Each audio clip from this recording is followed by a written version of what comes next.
ক'বলৈ আৰু বাকী নাই। নীলিমা বৰা শিশু সাহিত্যত ইমানেই চহকী যে তেখেতে বৰ্তমানলৈকে প্ৰায় 82খনমান গ্ৰন্থ ৰচনা কৰিছে।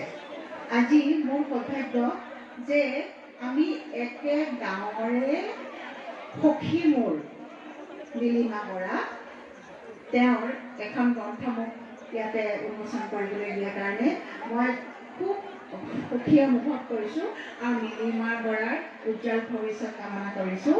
ইয়াতে মই তেওঁৰ শালিকীৰ হাঁহি, শালিকীয়েও হাঁহিব পাৰে, আপোনালোকে উপলব্ধি কৰকচোন।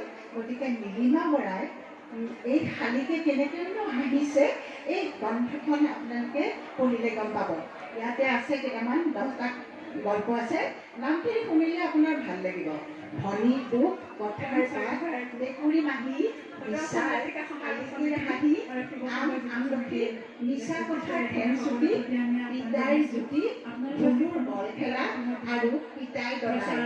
গতিকে এই নীলিমা বৰাৰ কিতাপখন উন্মোচন হ'ল বুলি মই ঘোষণা কৰিলোঁ আৰু তেওঁৰ উজ্জ্বল ভৱিষ্যত উত্তৰ উন্নতি কামনা কৰিলোঁ।